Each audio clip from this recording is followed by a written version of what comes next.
हमने अभी photo electric effect की थ्योरी पढ़ी और अब हम उसके न्यूमेरिकल पार्ट के एप्लीकेशन को देखने जा रहे हैं। जो भी हमने अभी थ्योरी में पढ़ा है उसको क्या हमने सही तरह से समझा है? अगर सही तरह से उसको हमने पढ़ा है, समझा है, तो उसको हम न्यूमेरिकल्स में अप्लाई भी कर सकते हैं। और इसीलिए थ्योरी के बाद ये न्यूमेरिकल वाला पार्ट हम इसमें हर अपने वीडियो में रखते हैं कि जिसमें जो थ्योरी हम पढ़ रहे हैं उसको सही तरह से समझ पा रहे हैं कि नहीं और उसको अप्लाई कर पा रहे हैं नहीं। इसके लिए ये न्यूमेरिकल हम लोग इधर पे सॉल्व करके देखेंगे। साथ में ये जो न्यूमेरिकल हैं ये हम एनसीईआरटी वाले न्यूमेरिकल को फोकस करके आप लोगों को समझाने की कोशिश करेंगे, क्योंकि एनसीईआरटी की जो बुक्स हैं वो टेक्स्ट बुक सीबीएसई की तरफ से सजेस्ट की गई हैं। और एनसीईआरटी अगर आपने अच्छे से उसकी थ्योरी को समझा और उसके न्यूमेरिकल को सॉल्व कर लिया तो ऐसा कहा जा सकता है कि किसी भी कंपटीशन में आपको क्वेश्चंस को सॉल्व करने में दिक्कत नहीं होगी। और इसीलिए एनसीईआरटी के क्वेश्चंस हम यहाँ पे सॉल्व कर रहे हैं। अब ज़्यादा देर किए बिना हम सीधे पॉइंट पर आते हैं। न्यूमेरिकल सॉल्व करने के पहले एक बार फटाफट रिकैप कर लें कि फोटो इलेक्ट्रिक इफेक्ट में कौन कौन सी चीज़ें हैं जिनको हमको याद रखना है न्यूमेरिकल को सॉल्व करने के लिए। तो photo electric effect, photo sensitive material जो है इसमें इलेक्ट्रॉन्स जो हैं ये इसके सरफेस से बंधे रहते हैं, ठीक है, सरफेस बैरियर से बंधे रहते हैं। और इलेक्ट्रॉन को सरफेस से बाहर निकालने के लिए हमको इस पे एनर्जी यानी लाइट की एनर्जी इंसिडेंट करनी पड़ती है। लाइट की एनर्जी h न्यू होती है। और इलेक्ट्रॉन जो मेटल सरफेस से बंधा हुआ है इसकी एनर्जी हम लोग किससे रिप्रेजेंट करते हैं? फाई, ठीक है। इसको फाई को हम लोग बोलते हैं वर्क फंक्शन। तो इंसिडेंट लाइट की जो एनर्जी है इसको E से रिप्रेजेंट करते हैं, ये होता है h न्यू। जिस एनर्जी से इलेक्ट्रॉन सरफेस से बंधा रहता है, मेटल सरफेस से बंधा रहता है,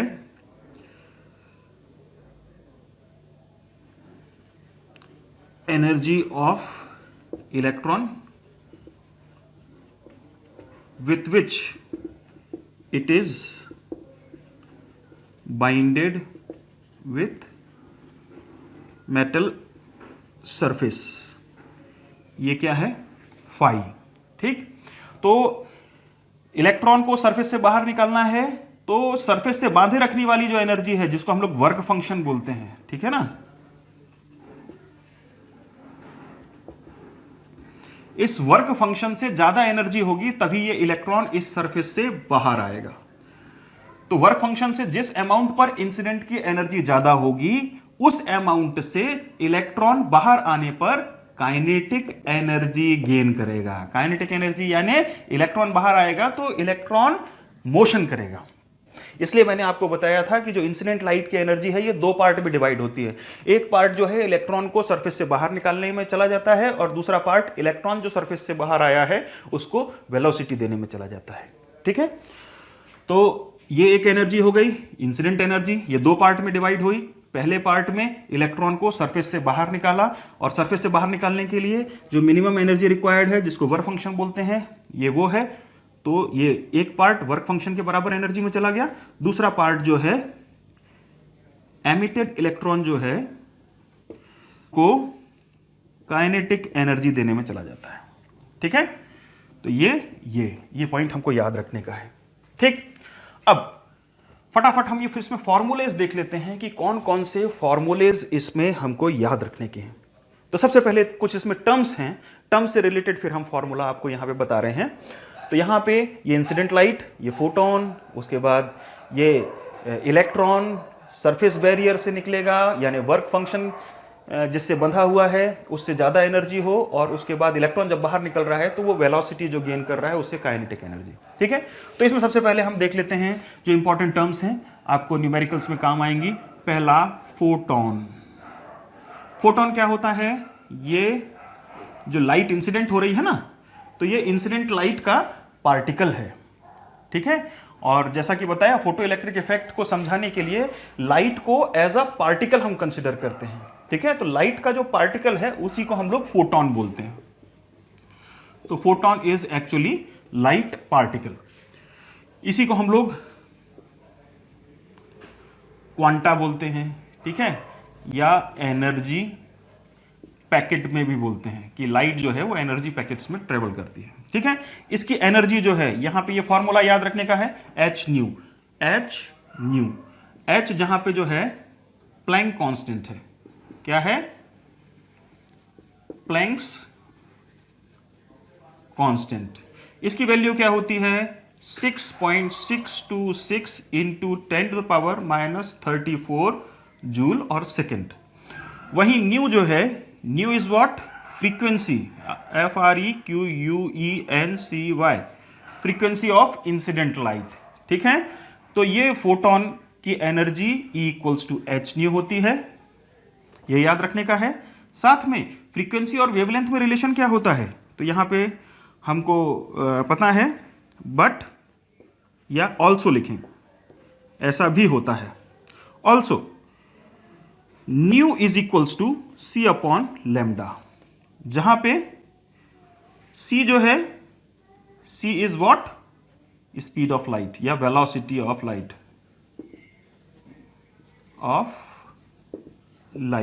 ये कितनी होती है, 3 इंटू 10⁸ मीटर पर सेकेंड।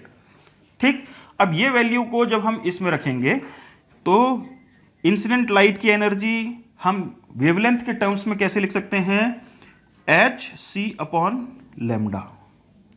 ठीक है, अब ये H और C, ये H की वैल्यू है, ये H की वैल्यू है और ये C की वैल्यू है।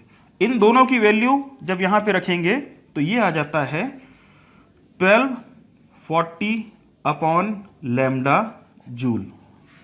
तो ये भी हम इक्वेशन में, ये इक्वेशन हम लोग न्यूमेरिकल में अप्लाई करेंगे। ठीक है, तो ये हो गया फोटोन। अब आगे देखते हैं।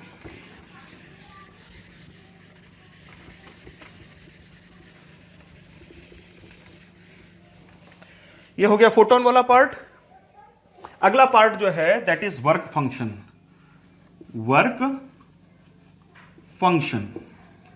तो वर्क फंक्शन का जो डेफिनेशन है,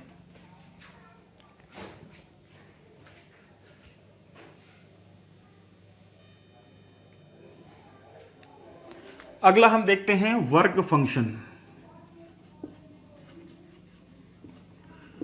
तो वर्क फंक्शन हमको समझ में तो आ गया है। अब वर्क फंक्शन के यहां पे फॉर्मूलाज कौन कौन से यूज करना है। तो वर्क फंक्शन जो है, it is minimum energy required to remove electron from surface of metal. ठीक है, तो मिनिमम एनर्जी, तो ये भी एनर्जी है और यहां फोटोन भी जो है ये भी एनर्जी। ठीक है ना, तो इसको किस तरह से रिप्रेजेंट करते हैं, हमने देखा था फाई से। ये जो है ये h न्यू जीरो के बराबर होती है। ठीक है, न्यू जीरो क्या है, nu zero is what, threshold frequency. Threshold frequency क्या होती है, threshold frequency is the minimum frequency, what, minimum frequency required to remove electron from metal surface. ठीक है, तो यहां पे ध्यान देने वाली बात है, ध्यान दो, ये भी एनर्जी का फॉर्म है, फोटोन भी एनर्जी का फॉर्म है। फोटोन की एनर्जी h न्यू, और यहां पे जो भी इंसिडेंट लाइट की मिनिमम थ्रेशोल्ड फ्रीक्वेंसी है, थ्रेशोल्ड फ्रीक्वेंसी यानी minimum energy required to remove the electron, ये मिनिमम एनर्जी जब हम ले रहे हैं तो इस समय की जो एनर्जी है h न्यू जीरो, इसको हम लोग वर्क फंक्शन बोलेंगे, क्योंकि इससे ज्यादा जो एनर्जी रहेगी इंसिडेंट की, वो एक्सेस एनर्जी किस में जाती है, इलेक्ट्रॉन जब बाहर आता है तो इलेक्ट्रॉन को मोशन देने में जाती है। ठीक है, तो एमिटेड इलेक्ट्रॉन को स्पीड देने के लिए ये यानी ये न्यू जो है न्यू जीरो से ज्यादा होना चाहिए। ठीक है, लेट्स सी। हाँ, यहां पे एक चीज और क्या आ सकती है, थ्रेशोल्ड फ्रीक्वेंसी अगर निकालना है तो इसको कैसे निकाल सकते हैं, वर्क फंक्शन अपॉन h। ये जो बॉक्स में हमने रखे हुए हैं ये फॉर्मूलेज हैं जो आपको याद कर रखने हैं, ठीक है।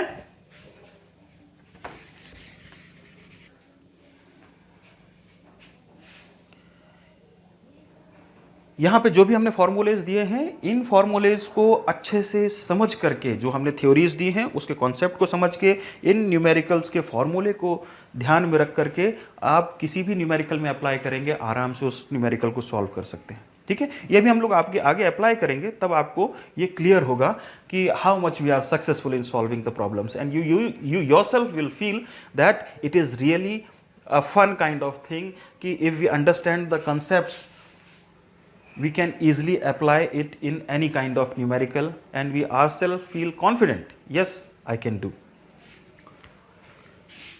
तो यहां पे ये भी एनर्जी था, फोटोन भी एनर्जी था। फोटोन h न्यू से हम बताते थे, work function h nu zero यानी मिनिमम फ्रीक्वेंसी रिक्वायर्ड। तो मिनिमम फ्रीक्वेंसी यानी थ्रेशोल्ड फ्रीक्वेंसी, इसको हम लोग इस तरह से निकालते हैं। फिर अगला वाला जो पार्ट है ये है KINETIC, काइनेटिक एनर्जी या KE of emitted electron.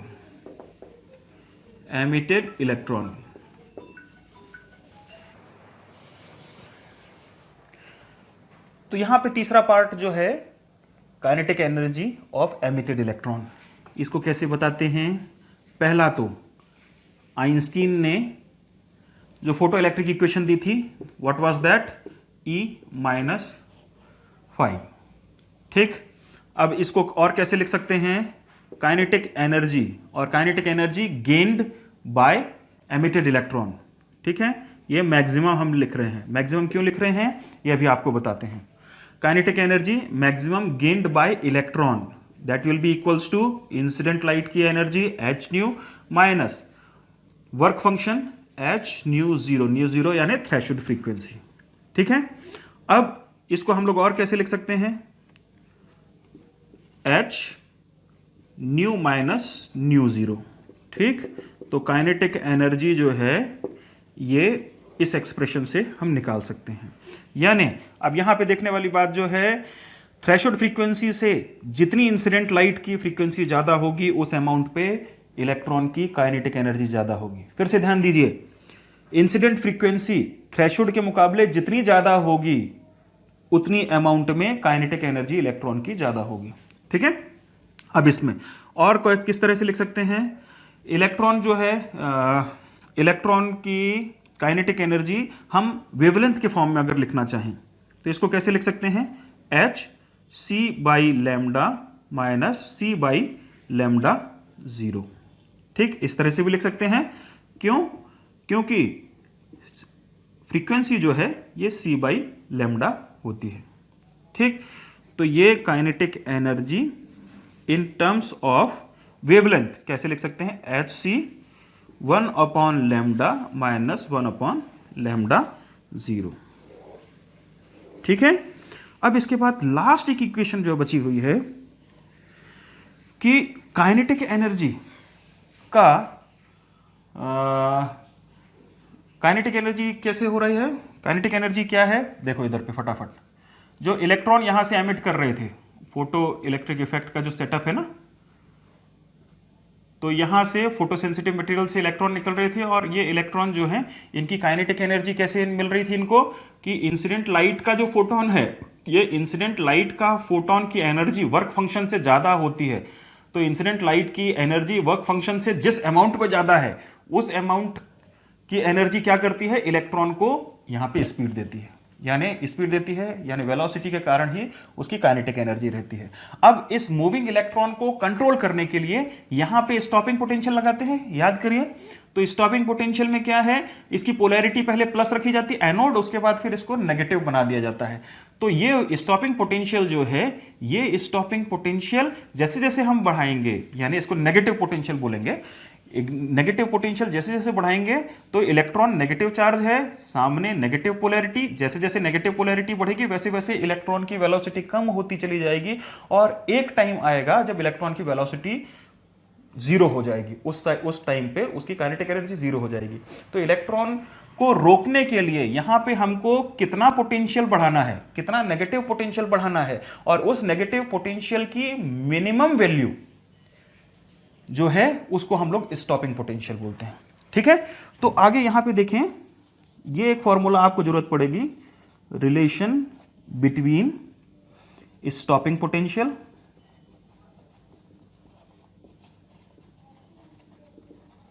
And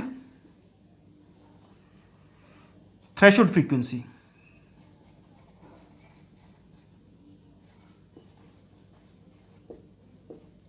ठीक है, तो ये जो है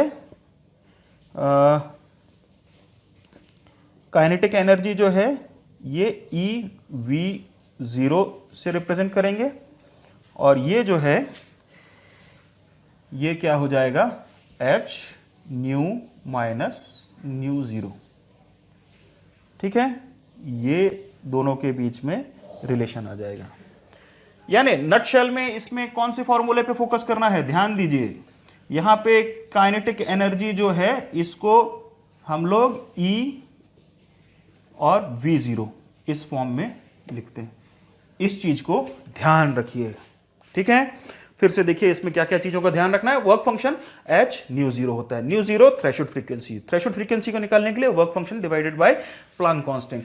काइनेटिक एनर्जी ये भी है एनर्जी, ठीक है ना, तो ये एनर्जी जो एमिटेड इलेक्ट्रॉन की जो है इसको आइंस्टीन फोटो इलेक्ट्रिक इक्वेशन से हम बताते हैं, और इसमें हम इस तरह से एक्सप्रेशन में मैक्सिमम काइनेटिक एनर्जी निकालते हैं। मैक्सिमम काइनेटिक एनर्जी क्यों, क्योंकि जो इलेक्ट्रॉन यहां से मूव कर रहा है उसकी मैक्सिमम वेलोसिटी के हिसाब से ही हम एनर्जी लेंगे, कि जो भी इंसिडेंट लाइट की वर्क फंक्शन के हिसाब से एक्सेस एनर्जी है, उस एक्सेस एनर्जी से इलेक्ट्रॉन की वेलोसिटी जो भी मैक्सिमम होगी वही तो हम लेंगे ना, तो वही मैक्सिमम वेलोसिटी से ही हम मैक्सिमम काइनेटिक एनर्जी लेते हैं।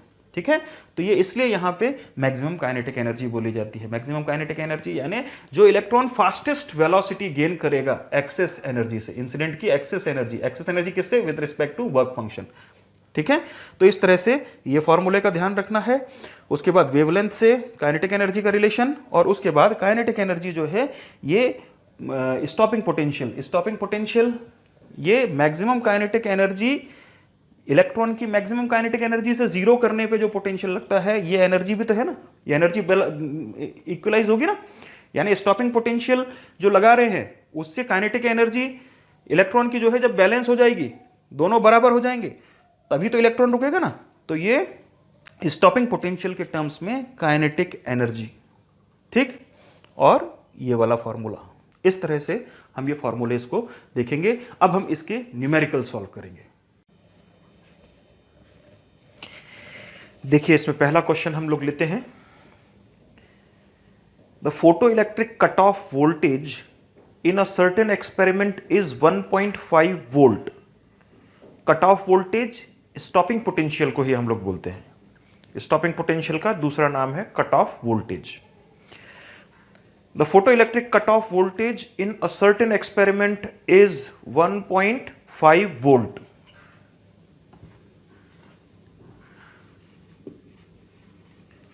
कट ऑफ वोल्टेज यानी स्टॉपिंग पोटेंशियल दिया हुआ है 1.5 volt. What is the maximum kinetic energy of photoelectrons emitted? Maximum kinetic energy of photoelectron emitted. ठीक है, ये तो बिल्कुल जैसा हमने पढ़ाया है एज इट इज, ये एनसीईआरटी का क्वेश्चन पूछ लिया गया। ठीक है, तो इसमें हमने क्या दिखा था कि जो फोटो सेंसिटिव मटेरियल था, इसमें जब लाइट इंसिडेंट हो रही थी तो इंसिडेंट लाइट से इससे इलेक्ट्रॉन एमिट हुआ। इलेक्ट्रॉन को काइनेटिक एनर्जी इंसिडेंट लाइट की वर्क फंक्शन के रिस्पेक्ट में जो एक्सेस एनर्जी थी, उस एक्सेस एनर्जी से इसको काइनेटिक एनर्जी मिली। काइनेटिक एनर्जी मिली तो फास्टेस्ट मूविंग जो इलेक्ट्रॉन है उसको रोकने के लिए यहां पे जब हम नेगेटिव पोटेंशियल अप्लाई करते हैं तो नेगेटिव पोटेंशियल की maximum value to stop the fastest moving electron. ठीक है, तो वो स्टॉपिंग पोटेंशियल कहलाता है।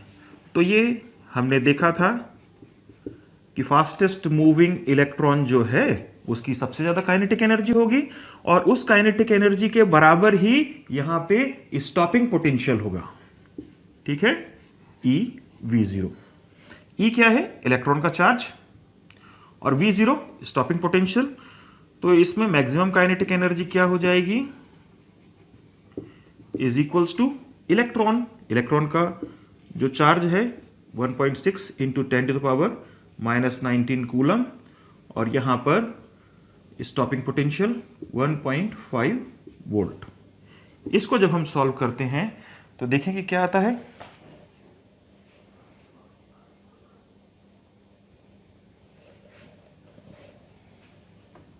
इसको अगर हम सॉल्व करते हैं तो 2.4 इंटू 10⁻⁻19 जूल, ये हमारा काइनेटिक एनर्जी आ जाएगी, maximum kinetic energy of the emitted electron.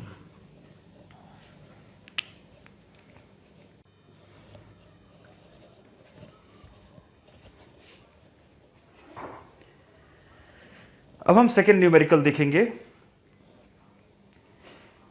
The work function for a certain metal is 4.2 electron volt. किसी एक सर्टेन मेटल का वर्क फंक्शन दिया हुआ है, that is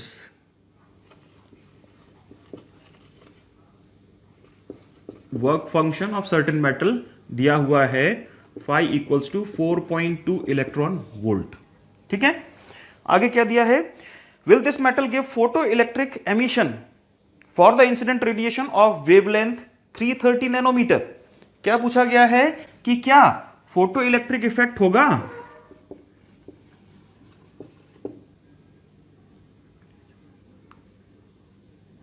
photo electric effect होगा कब? जब इंसिडेंट की वेवलेंथ 330 नैनोमीटर है। ठीक है, देखिए कि फोटो इलेक्ट्रिक इफेक्ट कब होगा, उसके लिए कंडीशन दी हुई है कि वर्क फंक्शन इतना है, इंसिडेंट की वेवलेंथ इतनी दी हुई है, और पूछा गया है फोटो इलेक्ट्रिक इफेक्ट क्या होगा। तो फोटो इलेक्ट्रिक इफेक्ट की हमने कंडीशन आपको बताई थी। फोटो इलेक्ट्रिक इफेक्ट तभी होता है जब जो बाइंडेड इलेक्ट्रॉन है, इस बाइंडेड इलेक्ट्रॉन की एनर्जी, यानी सरफेस से बाइंड रखने के लिए जो एनर्जी रहती है वर्क फंक्शन, इस वर्क फंक्शन से ज्यादा एनर्जी अगर इंसिडेंट लाइट की है तभी तो फोटो इलेक्ट्रिक इफेक्ट होता है। तो ये कंडीशन हमको देखना है। If this condition is valid here then we can say that photo electric effect will take place here. ठीक है, तो अब इधर पे देखेंगे क्या, इसकी एनर्जी ले लें। अब इसमें वर्क फंक्शन जो है ये एनर्जी है, इसकी एनर्जी किसमें? इलेक्ट्रॉन वोल्ट में दी हुई है, तो इसको हमको जूल में कन्वर्ट करना पड़ेगा। 1.2 जूल में ये इलेक्ट्रॉन वोल्ट में एनर्जी दी हुई है। अब इलेक्ट्रॉन वोल्ट को हमको जूल में कन्वर्ट करना है, तो इसमें केवल हम इलेक्ट्रॉन के चार्ज का मल्टीप्लाई कर देंगे। क्या करेंगे? देखिए, इलेक्ट्रॉन वोल्ट को अगर हमको जूल में कन्वर्ट करना है तो 1.6 इंटू 10⁻⁻19 जूल, इस तरह से कन्वर्शन होता है। तो ये कन्वर्शन हमने कर दिया, तो इसमें वैल्यू कितनी आएगी?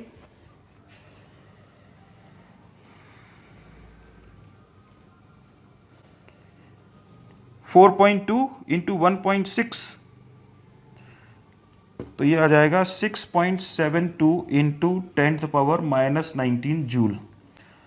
तो ये वर्क फंक्शन की एनर्जी अगर इंसिडेंट की एनर्जी से कम है तब तो फोटो इलेक्ट्रिक एमिशन होगा। अब देखें यहां पे इंसिडेंट लाइट की energy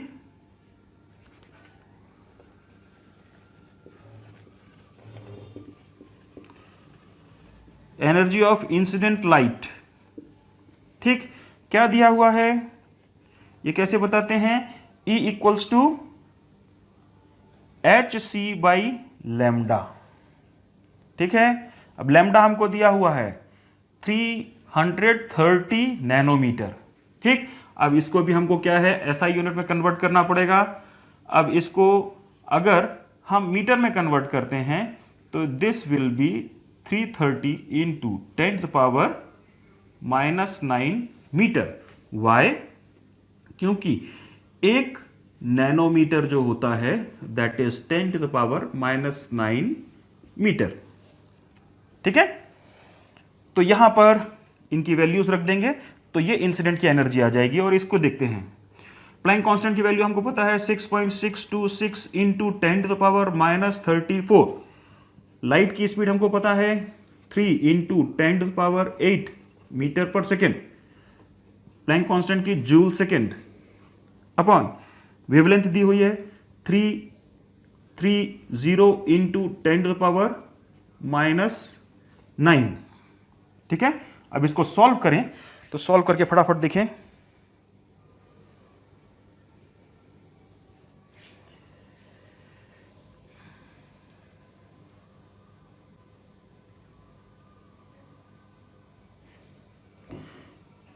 six 6.626 into 3 divided by 330, ये आ गया 0.0602 इंटू 10⁻, यहां -31 प्लस 8, तो यहां से क्या हो जाएगा -26 और यहां पे ये माइनस ऊपर चला जाएगा तो +9, तो क्या आ जाता है यहां पे 6.02। यहां पे कितना हो गया 26 -26 +9 तो -17, और यहां पे 2 डेसिमल इधर खिसका देंगे तो ये हो जाएगा 10⁻⁻19 जूल। तो वर्क फंक्शन जिससे इलेक्ट्रॉन बंधा हुआ है ये एनर्जी इतनी आई, और इंसिडेंट लाइट की एनर्जी आई इतनी। तो क्या इंसिडेंट लाइट की एनर्जी वर्क फंक्शन से ज्यादा है? No. So photo electric emission will not take place. ठीक है, यानी कंडीशन क्या है? Since E is less than work function, क्या लिखा है इसमें? Photo electric emission will not take place, यानी फोटो इलेक्ट्रिक इफेक्ट नहीं शो करेगा और जो इलेक्ट्रॉन का एमिशन है वो भी नहीं होगा। Photo electric emission will not take place. Is that clear?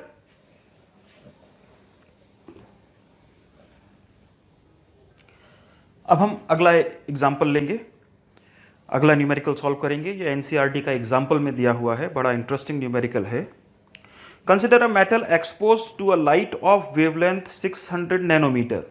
हमने एक मेटल कंसिडर किया जिस पे 600 नैनोमीटर की लाइट इंसिडेंट है। The maximum energy of electron doubles when light of wavelength 400 nanometre is used. अब अगर हम इंसिडेंट की वेवलेंथ 400 नैनोमीटर कर देते हैं तो 600 नैनोमीटर की जो मैक्सिमम काइनेटिक एनर्जी थी इलेक्ट्रॉन की, क्या maximum energy of electron doubles. तो मान लेते हैं कि 600 नैनोमीटर पे जो एमिटेड इलेक्ट्रॉन था इसकी काइनेटिक एनर्जी सपोज इतनी थी, तो 400 नैनोमीटर की लाइट जब इस पे इंसिडेंट हो रही है तो क्या दिया हुआ है? It's electrons kinetic energy is doubled with respect to the kinetic energy of the electron when 600 nanometre light was incident on that metal. ठीक है, बड़ा सिंपल है। मेटल एक ही है तो एक मेटल जो है उसके लिए वर्क फंक्शन सेम होगा। Given metal is same, so work function will be same। ठीक है, also from Einstein photoelectric equation,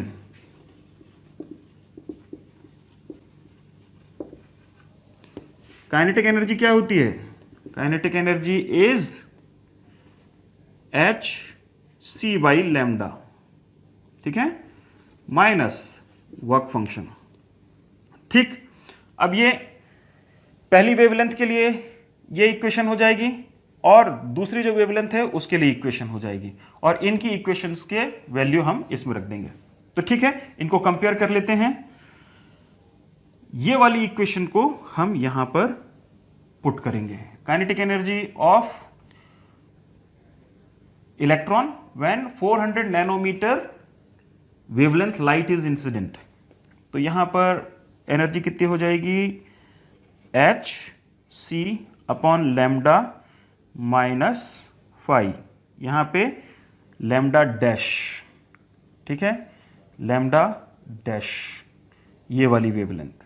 और वर्क फंक्शन तो हमें निकालना ही है। ये कब किसके बराबर होगा? किसके बराबर होगा? जब 600 नैनोमीटर की लाइट पड़ रही थी तो उस समय इलेक्ट्रॉन की जो मैक्सिमम एनर्जी थी उसकी डबल थी, ठीक है। तो 600 नैनोमीटर की जो वेवलेंथ थी ये काइनेटिक एनर्जी, अब ये इसके डबल है। बस इसको सॉल्व कर लेने का है। अब ये वाली जो वैल्यू है ये हमने आपको बताया था 1240 के बराबर होती है, तो इसको हम पहले सॉल्व कर लें, उसके बाद फिर वैल्यू इसमें पुट करेंगे। तो इसको सॉल्व करने पर क्या आएगा? ये वाला पार्ट इधर आ जाएगा, तो यहाँ पे बचेगा 5, और ये वाला पार्ट आ जाएगा 2hc upon lambda minus hc upon lambda dash, ठीक है। इसको कैसे सॉल्व कर लेंगे? यहाँ पे hc, ठीक, और यहाँ पे 2 by lambda minus 1 by lambda dash. अब ये लैम्डा डैश और लैम्डा की वैल्यू इसमें सब्स्टिट्यूट कर देंगे, और hc की वैल्यू जो है 1240, ये हमने आप लोगों को न्यूमेरिकल शुरू करने के पहले बताया था। hc यानी प्लैंक कांस्टेंट और वेलोसिटी ऑफ लाइट, इनका मल्टीप्लाई करेंगे तो 1240 आएगा, और यहाँ पर 2 अपॉन 600 माइनस 1 अपॉन 400। अब इसको सॉल्व करेंगे तो देखें क्या आता है। 1240, इसका एलसीएम क्या आ जाएगा? 12, ठीक। तो यहाँ पे आ जाएगा 2 इंटू 2 4 माइनस 4, यहाँ पे 3 अपॉन 1200, ठीक। और इसको जब सॉल्व कर रहे हैं 0 अपॉन 1200, तो ये जो आ रहा है दैट इज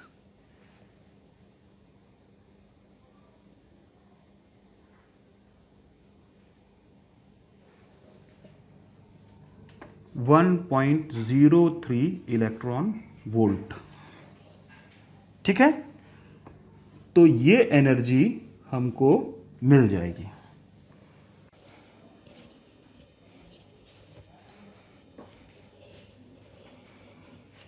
अब हम अगला न्यूमेरिकल देखते हैं। The maximum frequency, sorry, find the maximum frequency and minimum wavelength of X-rays produced by 30 kilo volt electrons. यानी हमको क्या निकालना है? Maximum frequency and minimum wavelength of X-rays produced by 30 kilo volt electrons. यानी हमको दी है एक्सरे से जो इलेक्ट्रॉन्स निकल रहे हैं उसकी काइनेटिक एनर्जी हमको दी हुई है। कितनी? 30 किलो वोल्ट।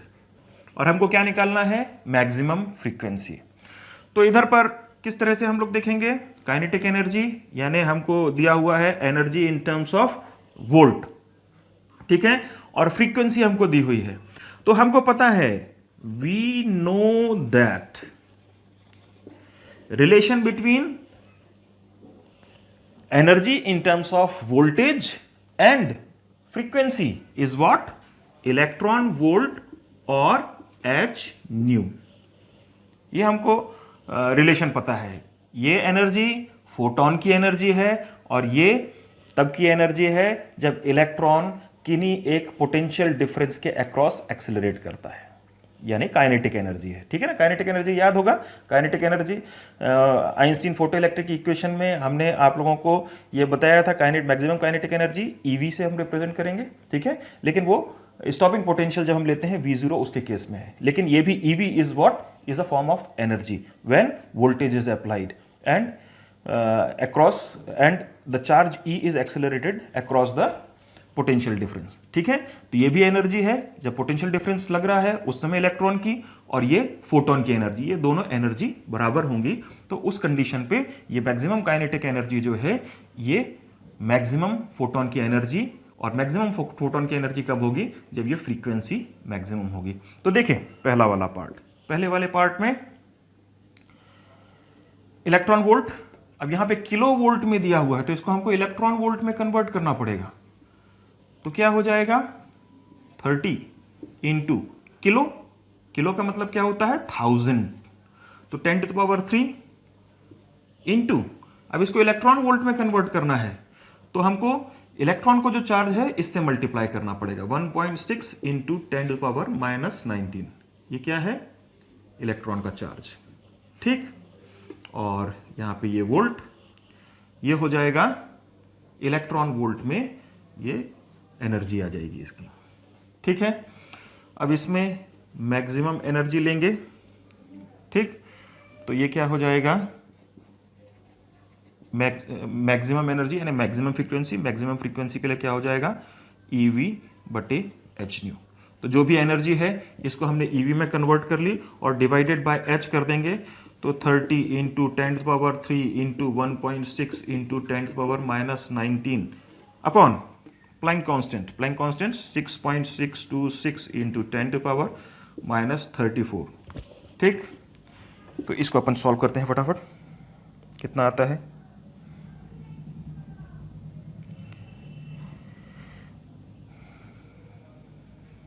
थर्टी इंटू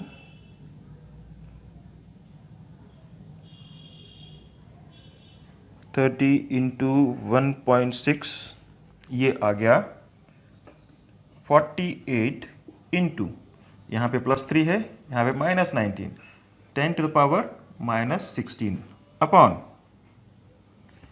अब यहाँ पे 6.626 इंटू 10⁻⁻34. अब इसको अगर हम सॉल्व कर रहे हैं सीधे तो क्या हो रहा है? 48 divided by 6.626 is equals to 7.244 into 10⁻, यहाँ -34 है तो यहाँ पे जाकर के ऊपर हो जाएगा +34, तो -16 और यहाँ पे +34, तो इसका क्या आ जाएगा? 7.244 into 10⁻18 हर्ट्ज. ये इसकी मैक्सिमम फ्रीक्वेंसी आ जाएगी. बात समझ में आई? तो मैक्सिमम फ्रीक्वेंसी आ गई है. अब हमको मिनिमम वेवलेंथ निकालना है. तो हमको पता है, क्या पता है? फ्रीक्वेंसी जो है it is inversely proportional to wavelength. ठीक है ना. तो फ्रीक्वेंसी मैक्सिमम होगी तो वेवलेंथ मिनिमम होगी. ठीक. तो इसी फ्रीक्वेंसी के लिए हम मिनिमम वेवलेंथ निकाल सकते हैं. वी नो दैट, यहां पे लिख देते हैं, frequency is inversely proportional to wavelength. That is when V is max, then wavelength is minimum. So obvious. अब हमको क्या पता है? यहां पे न्यू मैक्स हमने यहां से निकाल लिया, तो यहां पर C/λ मिनिमम हो जाएगा, यानी लैम्डा मिनिमम जो हम निकाल रहे हैं इसकी वैल्यू क्या हो जाएगी, c की वैल्यू यहां पे हम रख देंगे 3 इंटू 10⁸ अपॉन, और ये म्यू मैक्स की वैल्यू 7.244 इंटू 10⁻18। तो ये क्या हो जाएगा, फटाफट देखें,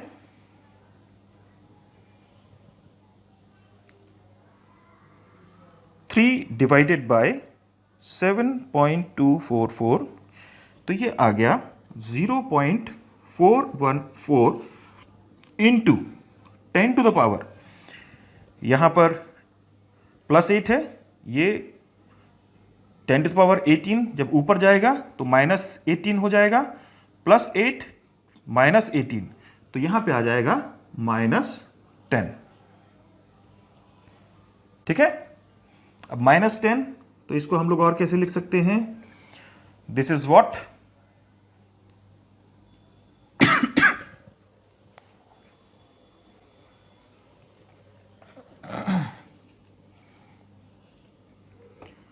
दिस इज व्हाट 0.414 एंगस्ट्रॉम, जिसको और हम क्या लिख सकते हैं, 0.0414 नैनोमीटर। ठीक है, तो यहां से ये हमारा नैनोमीटर में मिनिमम वेवलेंथ आ गई, एंगस्ट्रॉम में मिनिमम वेवलेंथ आ गई। ठीक है, यहां पे ध्यान देने वाली बात क्या है, 1 नैनोमीटर जो होता है दैट इज 10⁻⁹ मीटर, और 1 एंगस्ट्रॉम कितना होता है, ये होता है 10 नैनोमीटर के बराबर। क्लियर, तो इस तरह से हम इस न्यूमेरिकल को सॉल्व करेंगे।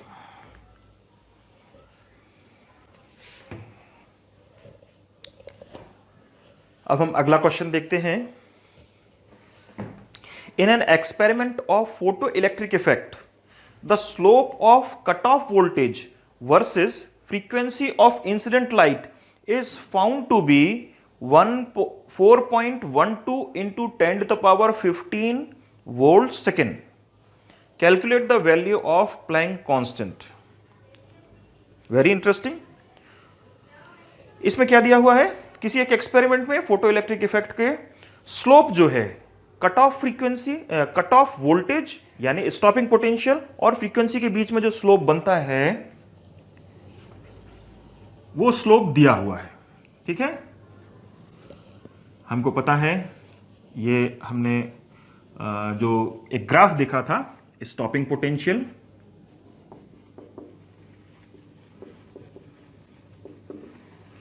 वर्सेस फ्रीक्वेंसी न्यू और V0, इनके बीच में जो हमने ग्राफ देखा था, ये ग्राफ में क्या था, एक्स एक्सिस पे हमने फ्रीक्वेंसी ली थी और वाई एक्सिस पे यहां पर पोटेंशियल लिया था। ठीक है, एक पर्टिकुलर थ्रेशोल्ड फ्रीक्वेंसी की जब कोई लाइट फोटोसेंसिटिव मटेरियल पे पड़ती है तो यहां से उससे फोटो इलेक्ट्रॉन्स एमिट करने लगते हैं। ठीक है, और यहां से जैसे जैसे हम फ्रीक्वेंसी बढ़ाएंगे थ्रेशोल्ड फ्रीक्वेंसी से, तो यहां पर इस तरह का ग्राफ मिलता है, और इसको जब हम पीछे एक्सटेंड करते हैं तो यहां पर इस जगह पर हमको स्टॉपिंग पोटेंशियल मिलता है।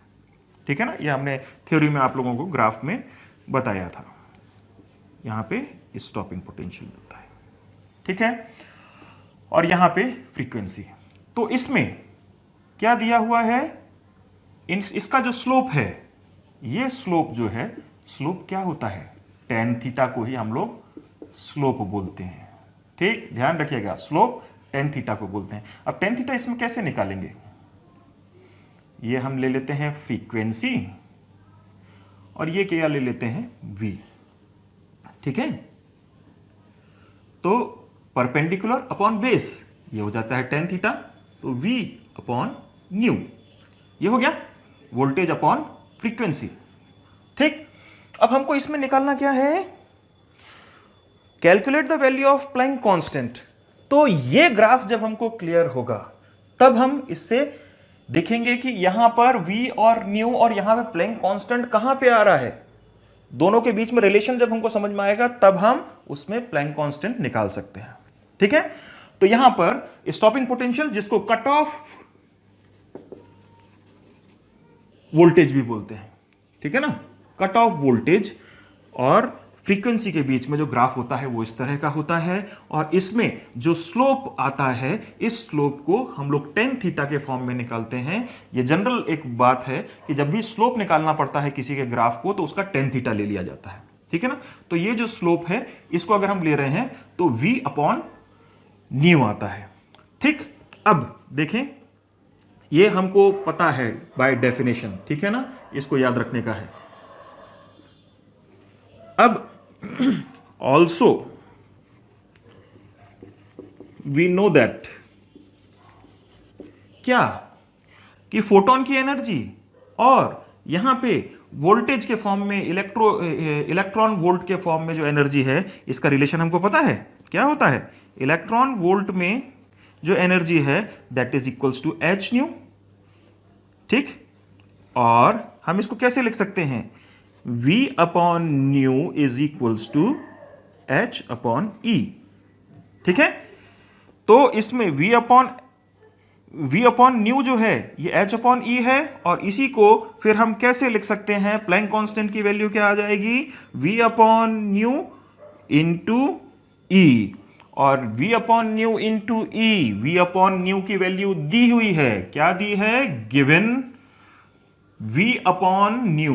V अपॉन न्यू इसकी वैल्यू कितनी दी हुई है, जल्दी से हम लोग देख लेते हैं, 4.12 into 4.12 into 10 to power -15 volt second. क्या है, हाँ, -15 ये है। ठीक, अब इनकी वैल्यूज हम इधर पे सीधे रख देते हैं, तो क्या आ जाएगा, 4.12 इंटू 10 टू द पावर -15, ठीक, इंटू, अब इलेक्ट्रॉन वोल्ट सीधे रख दो, इलेक्ट्रॉन का चार्ज, सॉरी इलेक्ट्रॉन वोल्ट नहीं, इलेक्ट्रॉन का charge 1.6 into 10 to the power -19, और इसको जब हम सॉल्व करेंगे तो देखें फटाफट क्या होता है, 4.12 को मल्टीप्लाई करें 1.6 से, 4.12 इंटू 1.6, ये आ गया 6.592 इंटू 10 टू द पावर, यहां पे -15 यहां पे -19, तो दोनों को प्लस कर देंगे तो that will comes out to be -34 joule second, right. So this is the value of Planck's constant. ठीक है, बट हमको पता है कि एक्चुअल वैल्यू प्लैंक कांस्टेंट की क्या होती है, तो उससे हम फिर इसमें एरर निकालेंगे कि हमारा कितना एरर आ रहा है। जब हम फिजिक्स में एक्सपेरिमेंट करते हैं तो एक स्टैंडर्ड वैल्यू रहती है और एक एक्सपेरिमेंटल वैल्यू होती है जो हम एक्सपेरिमेंटल यानी प्रैक्टिकल करने के बाद निकालते हैं। तो यहां पे ये थियोरेटिकल वैल्यू जो हमने कैलकुलेट करके निकाली है, और जो स्टैंडर्ड वैल्यू है प्लैंक कांस्टेंट की, वो हमको पता है 6.626 into 10 to the power -34 joule second. This is what standard, और ये कौन सी है, थियोरेटिकल।